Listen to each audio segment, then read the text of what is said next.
Namasté.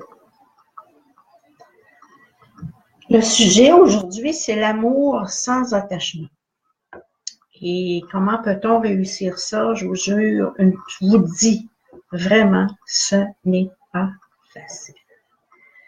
À plusieurs reprises, j'en ai parlé. J'ai une amie en Belgique qui, à chaque fois que je lui parlais, coucou ma belle Corinne, alors à chaque fois que je lui parlais de l'amour sans attachement, je me faisais dire que j'étais folle. Je me suis souvent amusée avec cette histoire-là, puisqu'aujourd'hui, elle le comprend tellement qu'elle le vit. Mais c'est ainsi, et bon, quand on n'est pas rendu à cette étape de notre vie, on peut pas le comprendre non plus, puis on pense que l'autre personne qui est devant soi est un peu folle. Mais c'est ainsi que ça fonctionne, et pour être vraiment heureux dans sa vie, il faut arriver à cette étape-là. Donc, on commence toujours par l'amour de soi. Si on est incapable de s'aimer soi-même, on ne peut aimer une autre personne de la bonne façon, c'est-à-dire de l'aimer telle qu'elle est ou de l'aimer complètement sans peur et sans quoi que ce soit. Coucou moi. Alors, ce qui fait que on commence par l'amour de soi. Il faut apprendre à s'aimer parce que ça va nous donner des comme je dirais, des petits points à surveiller, là. Bon, donc, on commence par ça. Si on ne s'aime pas, ben c'est sûr que on est toujours à la recherche dans l'autre de remplir nos vides, tout simplement. Donc, on ne peut changer l'autre aussi, hein, parce que, bon, quand on rencontre une autre personne, souvent, ce qui arrive, il y a des mais. Il ne faut pas y en avoir de mais. Dans une relation de couple, les mais ne doivent pas exister. Si l'autre personne qu'on rencontre n'est pas en concordance avec ce qu'on est, il faut comprendre qu'il n'y a personne qui va changer pour nous et nous, on ne doit pas changer pour l'autre. Chacun doit accepter l'autre dans ce qu'il est. C'est ainsi que ça fonctionne. Donc, on revient à l'amour de soi parce que sans lui, là, on peut pas réussir. Je veux dire, un couple va finir par soit que les deux vont s'éteindre chacun dans leur coin, ou bien on va retrouver une personne qui souffre par rapport à l'autre et c'est pas mieux non plus. Je me gratte un petit peu parce que mes chats sont souvent ici. J'ai une chatte qui est en chaleur en ce moment, puis elle me fait presque faire des allergies.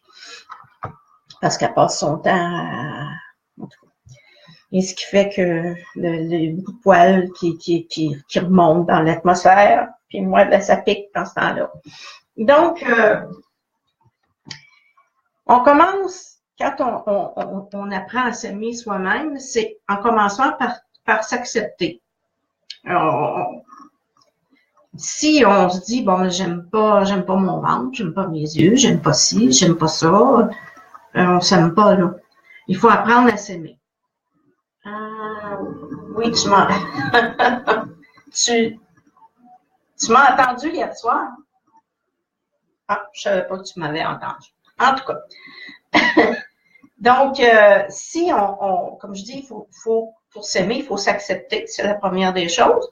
S'il y a des choses qu'on n'aime pas sur soi, ben c'est à nous de faire en sorte oui, la chatte. Ah oui, tu l'as entendu, la chatte en chaleur. C'est vraiment pas drôle, là, mais que voulez-vous, elle l'a pas fait opérer, fait qu'elle est souffrante en ce moment, là, elle voudrait tellement, puis mes deux mâles sont opérés. C'est ce que ça donne, c'est une petite chatte frustrée. Donc, comme je disais, dans l'acceptation, il y a l'acceptation de soi en premier lieu, puis quand on a appris à s'accepter, on comprend qui on est, et ensuite on renonce, on doit renoncer à contrôler les autres.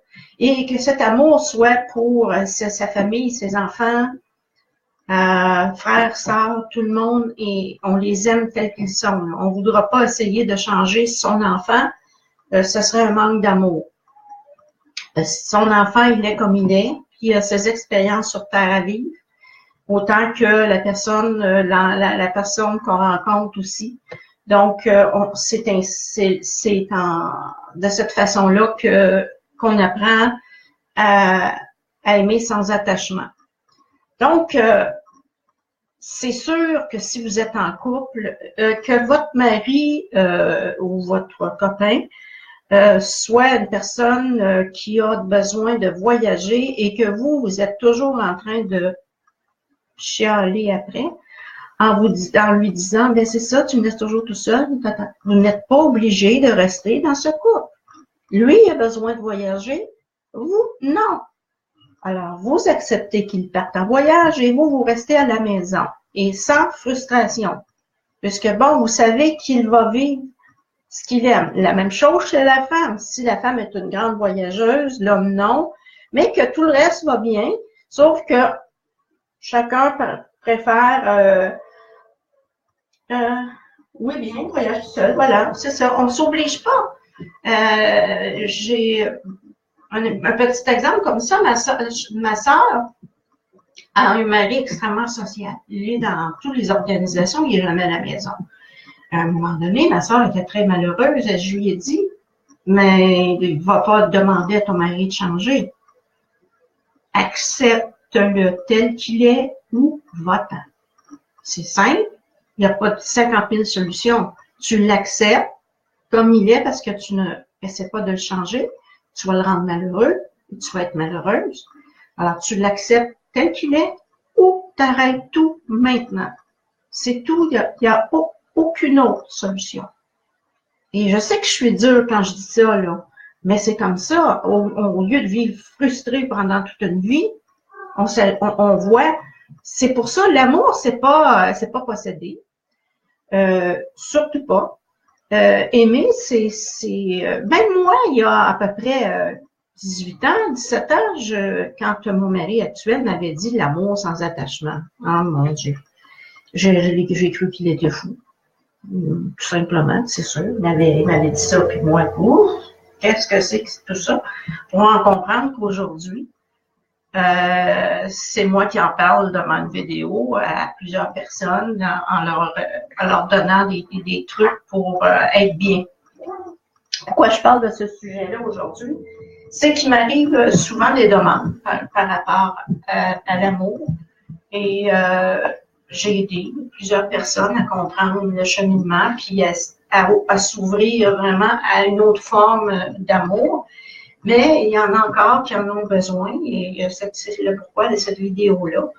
Donc, c'est sûr, quand je prends un sujet, d'habitude, ce que je fais, je tire les lames du tarot et je vais vers le sujet que le tarot pas m'impose, mais que le tarot me suggère. Et cette fois, j'ai fait le contraire. J'avais envie de parler d'amour. Alors, j'ai demandé au tarot de me guider, de me donner des petits trucs, des lames pour vous faire une belle conférence aujourd'hui. Alors, la force est sortie. La force, on sait que dans le tarot, représente l'amour. Alors, je me suis dit, ben, on est dans le sujet, hein? Alors, je suis vite. Mais si vous regardez la lame de l'amour, la force, on voit une femme qui tient le lion. Elle contrôle ses émotions. Elle contrôle, elle est en amour, mais elle n'essaie pas de contrôler l'autre personne. Elle est en contrôle avec elle-même. Le lion, c'est ce que ça veut dire. Donc, ça veut dire, on ne se perd pas dans les émotions de l'autre, on ne se perd pas dans des émotions négatives, on est en contrôle et en plein amour. Et c'est la façon qu'on doit le faire. La deuxième lame, la justice, me dit, bien, c'est sûr que dans tout ça, il faut garder son équilibre. C'est quand on perd l'équilibre. C'est quand on perd l'équilibre qu'on se retrouve dans des situations où on est malheureux, puisque là, on se jette dans la souffrance inutile d'ailleurs. Vous voyez, quand on accepte les gens comme ils sont, on respecte leur liberté. Ben, c'est Corinne, je sais que tu as fait partie des cheminements avec moi. Et tu as appris toi aussi à respecter ce côté-là et mais tu as moins réagi, en réalité, quand je te parlais d'amour sans attachement, tu as moins réagi que Maggie. On sait que Maggie, elle n'acceptait absolument pas, c'était trop drôle. Mais bon, maintenant, elle est tout amour et c'est merveilleux de la voir. Donc, la justice nous dit, mais garde ton équilibre. Oui, c'est bien, c'est beau l'amour. De toutes les façons, comme je vous dis, que ce soit votre partenaire de vie, que ce soit votre enfant, que ce soit vos amis, c'est beau.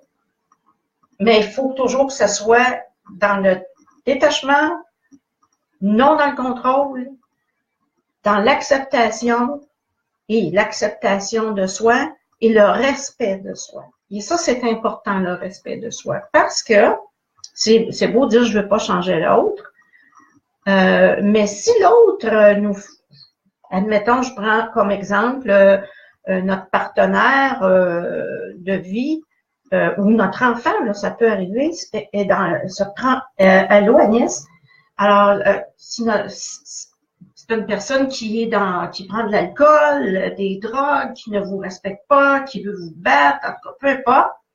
Alors, il faut avoir suffisamment d'amour pour soi pour s'éloigner d'une relation comme ça. C'est ça, s'aimer, là. Oui, accepter que cette personne-là est alcoolique, l'accepter, mais on n'est pas obligé de rester à côté. C'est ça, s'aimer, là. On accepte qu'elle est là, on n'essaie pas de la changer, on ne lui donne pas de conditions, on s'éloigne, on s'en va, on prend soin de soi, et c'est tout. Et c'est pas de la fuite, là. C'est qu'il faut respecter son cheminement aussi. Et que ce soit son enfant aussi. Il veut pas nous parler. On respecte notre enfant. Ça peut arriver que j'ai vu ça à plusieurs reprises et notre enfant ne veut pas nous parler, c'est correct. C'est dans son cheminement d'avoir des leçons à apprendre à ce niveau. On respecte. Donc, c'est ce que voulait dire la justice. Faire le pour et le contre et toujours se protéger et toujours prendre soin de soi en chemin. Pas de dépendance affective surtout, mais c'est le toit à 80% des gens sont en plein dans la dépendance affective. Ils ne peuvent pas vivre sans le regard de l'autre. Et je l'ai vécu, je sais de quoi je parle. J'ai vécu la dépendance affective. Et donc, je sais comment c'est souffrant, comme on peut avoir très mal en dépendance affective. Et bien, je l'ai compris à travers la vie en attirant à moi des dépendants affectifs. Et mon Dieu, que j'ai vu que c'était insupportable. Ouf, ça étouffe là. Donc, j'ai vu mon propre, on pourrait dire mes propres problèmes m'apparaître comme dans un miroir, hein, c'est l'effet miroir. Et là, j'ai vu que j'avais des choses à travailler.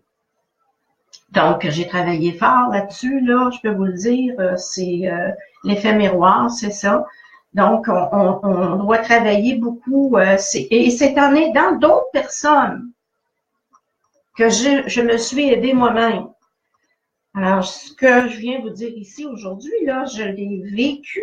Donc, je parle pas en l'air, là, je vous raconte pas des histoires, je l'ai vécu moi-même. Et maintenant que j'ai appris à aimer de la bonne façon, comme je vous dis, en travaillant avec d'autres personnes, en aidant d'autres personnes, parce qu'à chaque fois, quand on aide quelqu'un, on s'aide soi-même, toujours. Ça va toujours être, et c'est ça que je trouve le plus extraordinaire, je pourrais dire. C'est que on vous amène continuellement un reflet de vous-même jusqu'à ce que vous ayez fini de le travailler. Et même à ça, parfois, on vous en envoie encore pour vous rappeler que vous n'êtes pas parfait. Oui, c'est vrai. Et c'est merveilleux. C'est ce qu'il y a de plus beau. Oui, Corinne, on s'aide toujours en aidant les autres.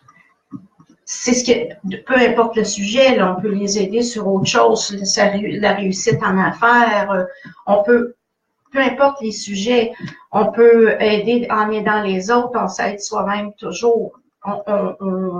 c'est la meilleure façon d'aider d'ailleurs. Là, c'est pas de se vider, c'est de montrer le chemin à l'autre et tout en le montrant, il nous arrive des flashs et on réalise, ah, j'avais oublié ce petit détail-là. Et donc, que ce soit amour, travail, santé, il y a toujours des choses à apprendre tout le temps. Et c'est en aidant qu'on apprend à s'aider aussi. Et puis, comme je vous dis, ce que j'aime dans l'aide que je fais dans le coaching de vie, c'est ça, c'est que des fois, j'ai oublié une petite chose. Et tout en aidant quelqu'un, ça remonte. Et là, je me dis, ah, ben oui, j'avais oublié ce détail. Donc, le fameux, je vais revenir au fameux mais. Mais non, avant, je suis désolée, je vais vous parler de la troisième lame, qui est le chariot. Et pour moi, ça dit, vraiment, ce que ça dit, c'est, le chariot, je vous le vois comme la liberté. On aime de façon équilibrée et on laisse libre choix, libre arbitre à la personne qui est avec nous. Et comme je vous répète, l'amour n'est pas seulement pour l'amour des partenaires, mais c'est un tout. Et le tarot Zen m'a sorti la renaissance. C'est ça, je me suis dit, ben voilà, quand on est arrivé à se libérer des chaînes de la douleur, on renaît. Et bonjour Maryse, et renaître en soi-même, c'est ne plus souffrir, là, parce qu'on a compris, l'attachement, c'est des chaînes. S'attacher à quelqu'un, c'est des chaînes. Et on n'en veut pas de chaînes en amour, on veut la liberté.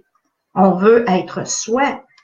On n'est pas pour commencer à se changer pour une autre personne. Puis croyez-moi, comme je vous dis, je l'ai vécu étant plus jeune, c'est sûr que je suis tombée dans le piège.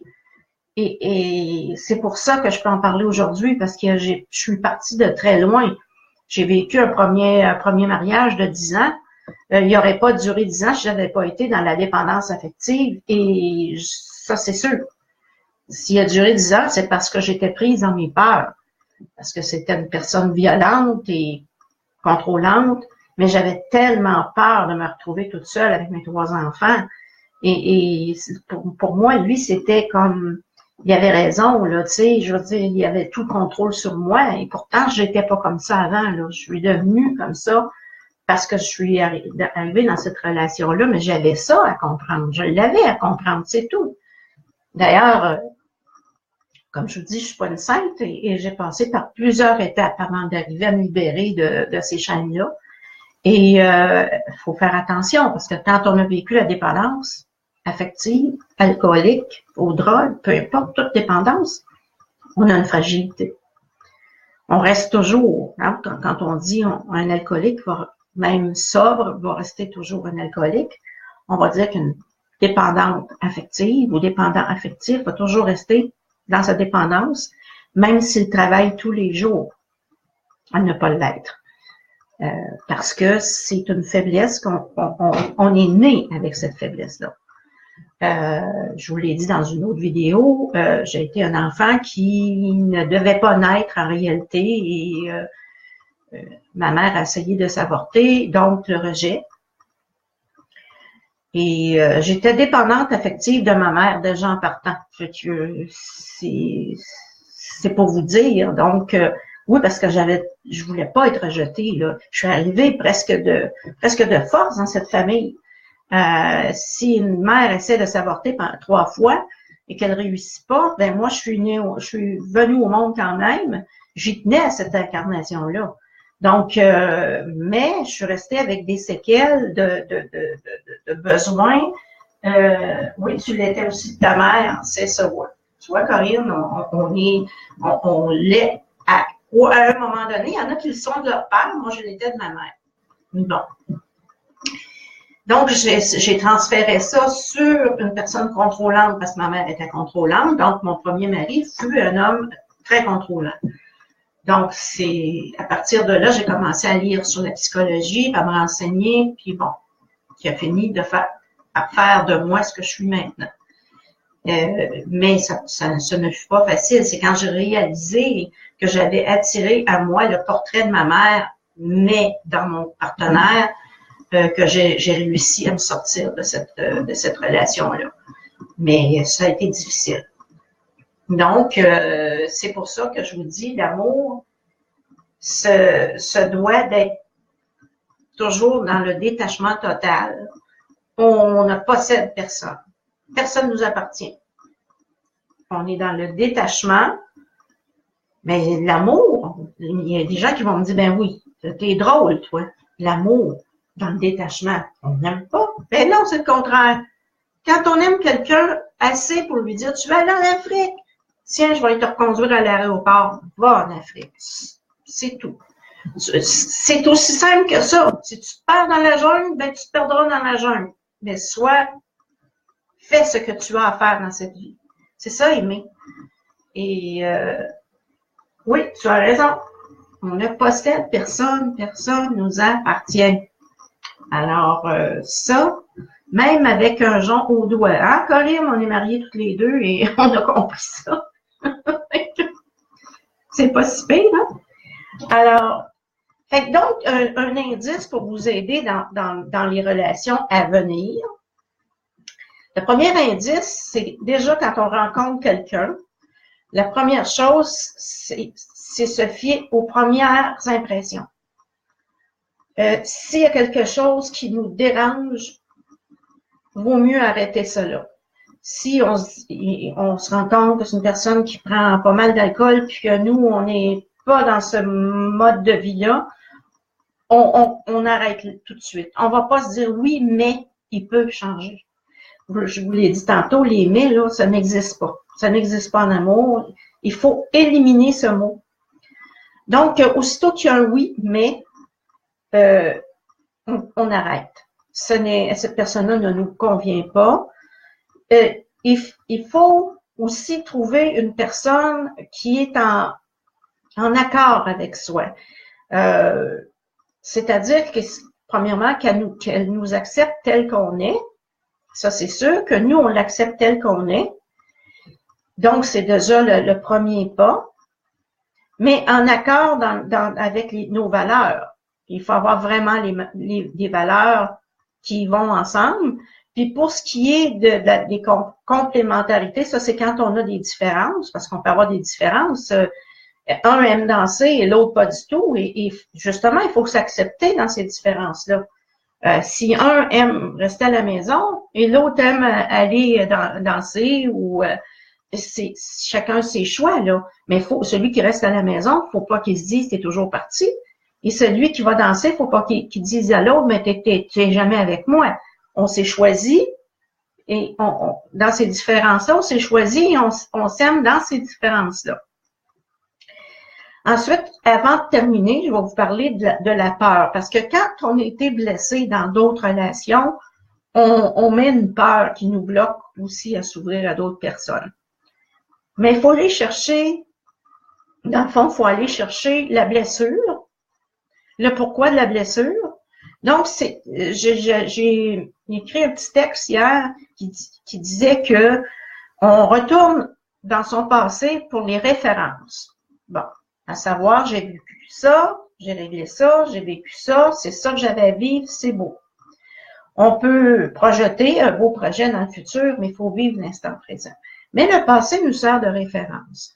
Donc, avant, si vous êtes seul en ce moment, avant de vous lancer là, à la recherche de l'homme ou la femme idéale, on doit faire un bilan de ce qu'on a vécu amoureusement dans nos vies.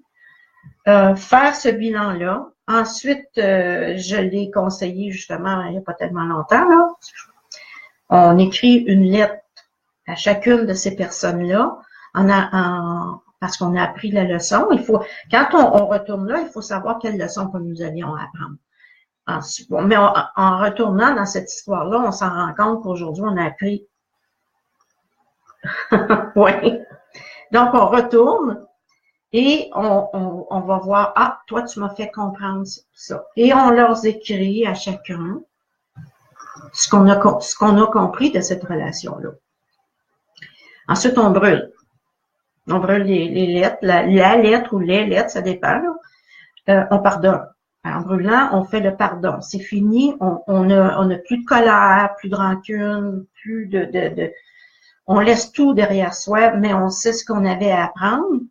Fait que, et on se libère. Oui, Anne-Marie, mais ça marche vraiment, là.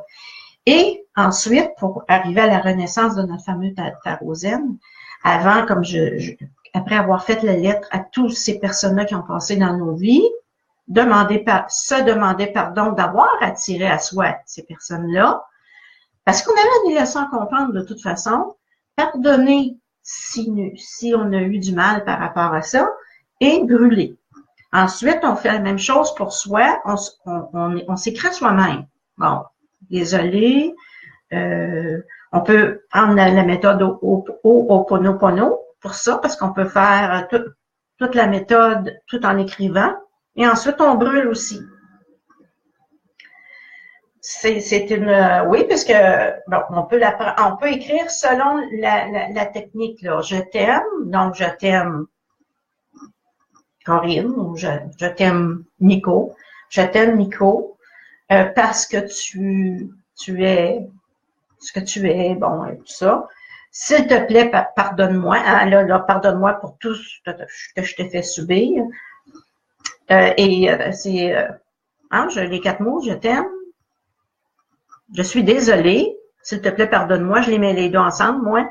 Et ensuite, c'est... mon Dieu. Je l'ai perdu. Ça arrive.